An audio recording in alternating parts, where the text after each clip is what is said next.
আসসালামু আলাইকুম এভরিওয়ান। আশা করি সকলে ভালো আছেন এবং সুস্থ আছেন। So welcome back to my channel again.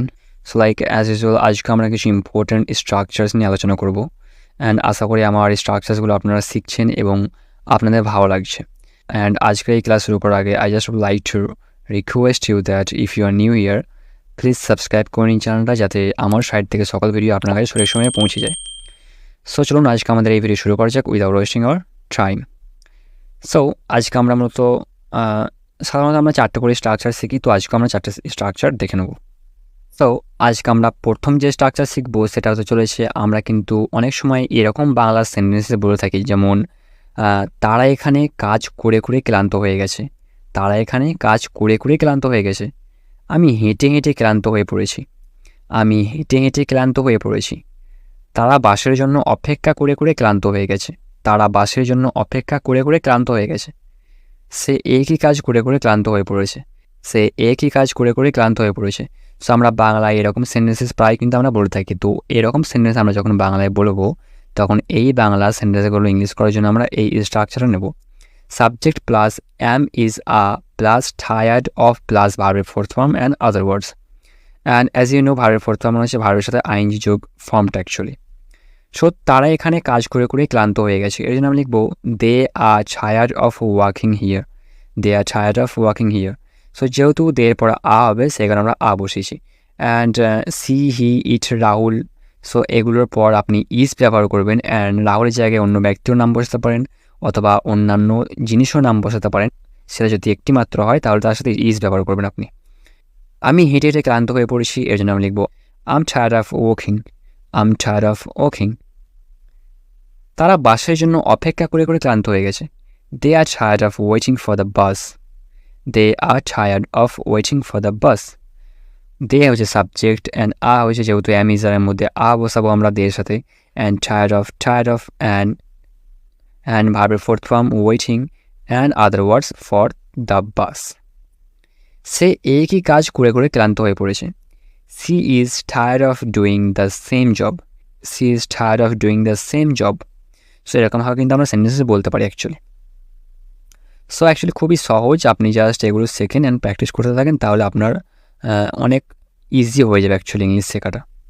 So এই থেকে আমাদের ফার্স্ট স্ট্রাকচার। এখন আমরা দেখুন আমাদের সেকেন্ড ইম্পর্টেন্ট স্ট্রাকচার, যেটা হতে চলেছে আমরা যখন বাংলায় বলে থাকি যে লাইক তোমার এই ঝামেলায় জড়ানো উচিত না।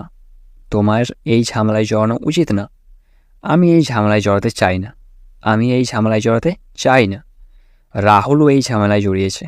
রাহুলও এই ঝামেলায় জড়িয়েছে। তুমি কি এই ঝামেলায় জড়াতে চাও? তুমি কি এই ঝামেলায় জড়াতে চাও? অ্যান্ড এ সকল বাংলা সেন্টেন্সগুলো ইংলিশ করার জন্য আমরা জাস্ট শিখব use of gate involved in this mess. এটা আসলে প্লাস প্লাস স্ট্রাকচার নয়, এটা আপনি এক্ষুনি বুঝতে পারবেন, জাস্ট বাংলা সেন্টেন্সগুলো ইংলিশ করার সাথে সাথে বুঝে ফেলবেন অ্যাকচুয়ালি আপনি। সো যেমন তোমার এই ঝামেলায় জড়ানো উচিত না। সো উচিত না টাইপের সেন্টেন্স ইংলিশ করার জন্য আমরা কী ব্যবহার করি?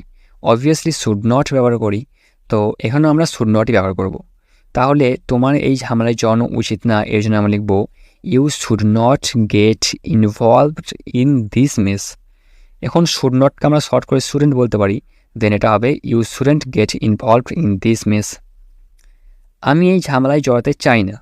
সো আমি যাই না, আমি খাই না। সো এই ইংলিশগুলো তো just I don't go, I don't ইট এরকমভাবে বলেন। তো আমি এই ঝামেলায় জড়াতে চাই না, তো আমি চাই না আই ডোন্ট ওয়ান্ট এটা হবে।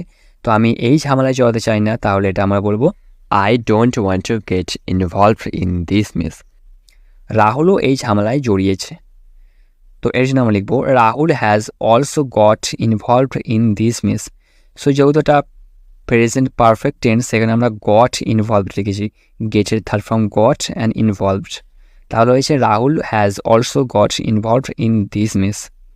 তুমি কি এই ঝামেলায় জড়াতে চাও? এর জন্য লিখবো like do you want to get involved in this mess. Do you want to get involved in this mess. So এরকমভাবে আমরা লিখবো অ্যাকচুয়ালি। অ্যান্ড আপনি just actually get involved in this mess, এটা আমি জাস্ট 4টে এই সেন্টেন্স আপনাকে দেখালাম, but আপনি এটা লাইক অন্যান্য স্ট্রাকচার ব্যবহার করতে পারেন, যেমন আমি এই ঝামেলায় জড়িয়ে যেতে পারি। সেই জন্য আমি লিখবো I may get involved in this miss. I may get involved in this mess. আমি এই ঝামেলায় জড়িয়ে যেতে পারি। সেরকমভাবে আপনি অন্যান্য সেন্টেন্সও বলতে পারেন অ্যাকচুয়ালি। তো আশা করি বুঝতে পারছি না, যদি বুঝতে সমস্যা হয় তাহলে আমাকে কমেন্টে জানাবেন, আমি আরও ইন ডিটেল কমেন্টে রিপ্লাই ইনশাআল্লাহ দেবো। সো এটা হলো আমাদের সেকেন্ড ইম্পর্টেন্ট স্ট্রাকচার। এখন আমরা দেখে নেব আমাদের থার্ড ইম্পর্টেন্ট স্ট্রাকচারটা, যেটা হতে চলেছে আমরা যখন বাংলায় বলে থাকি যে সব কিছু জেনেও তুমি রাজি ছিলে, সব কিছু জেনেও তুমি রাজি ছিলে, সব কিছু জেনেও আমি ভুল করেছি, সব কিছু জেনেও আমি ভুল করেছি, সব কিছু জেনেও আমরা পাপ করি, সব কিছু জেনেও আমরা পাপ করি, সব কিছু জেনেও আমি তাকে কিছু বলিনি, সব কিছু জেনেও আমি তাকে কিছু বলিনি। সো আমরা বাংলায় এরকম সেন্টেন্সেস যখন নিয়ে থাকি তখন এই বাংলা সেন্টেন্সেসগুলো ইংলিশ করার জন্য আমরা নেব just knowing everything plus sentences, knowing everything plus sentences. So like just আমরা নোয়িং এভরিথিং প্রথমে লিখে নেব, যেটার অর্থ দাঁড়াবে সব কিছু জেনেও, এবং তারপরে সেন্টেন্সের জায়গায় আমরা ওই সকল সেন্টেন্সের স্ট্রাকচার ব্যবহার করবো যে সকল সেন্টেন্স আমরা বাংলায় নিয়েছি। সো এগুলো দেখে নিন, তাহলে আরও ভালোভাবে বুঝতে পারবেন। সব কিছু জেনেও তুমি রাজি ছিলে, নোয়িং এভরিথিং ইট মিনস সব কিছু জেনেও তুমি রাজি ছিলে, এর জন্য হবে ইউ অ্যাগ্রিড, ইউ অ্যাগ্রিড। তাহলে সব কিছু জেনেও তুমি রাজি ছিলে, knowing everything you agreed, knowing everything you agreed, এরকমভাবে হবে অ্যাকচুয়ালি।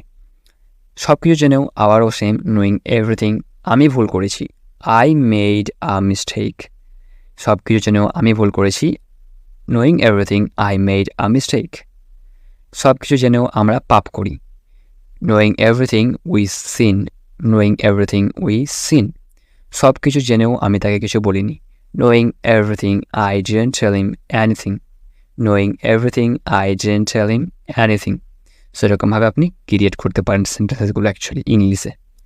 সো এটা গেল আমাদের থার্ড ইম্পর্টেন্ট স্ট্রাকচার, অ্যান্ড আপনার আশা করি খুবই ভালো লাগছে অ্যাকচুয়ালি স্ট্রাকচারসগুলো।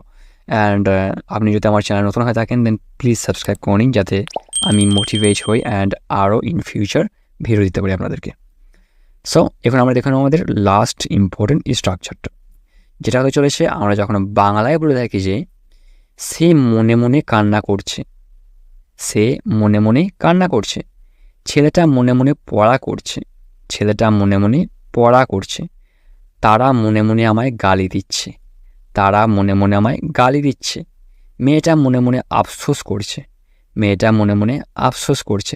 সো লাইক আমরা কিন্তু অনেক সময় এরকম সেন্টেন্স কিন্তু বলে থাকি অ্যাকচুয়ালি যে কেউ অ্যাকচুয়ালি লাউডলি কান্না করছে না, ওকে, বাট সে মনে মনে কান্না করছে, যে সে মনে মনে কান্না করছে।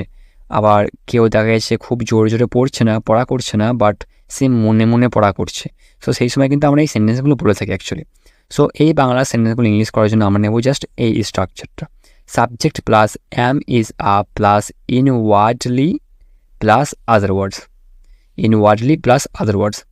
সো এখন সে মনে মনে কান্না করছে, এর জন্য আমরা লিখব he is inwardly crying, he is inwardly crying. So এরপর যেহেতু ইজ হবে হি, সি, ইট, রাহুল, এরপর অবভিয়াসলি আপনাকে ইজ বসাতে হবে, সেখানে আমরা ইজ বসিয়েছি। ছেলেটা মনে মনে পড়া করছে, এর জন্য আমরা লিখব the boy is inwardly studying, the boy is inwardly studying. তারা মনে মনে আমায় গালি দিচ্ছে, they are inwardly abusing me, they are inwardly abusing me. মেয়েটা মনে মনে আফসোস করছে, the girl is inwardly regretting, the girl is inwardly regretting. তো এরকমভাবে আপনি সেন্টেন্সেস ক্রিয়েট করতে পারেন।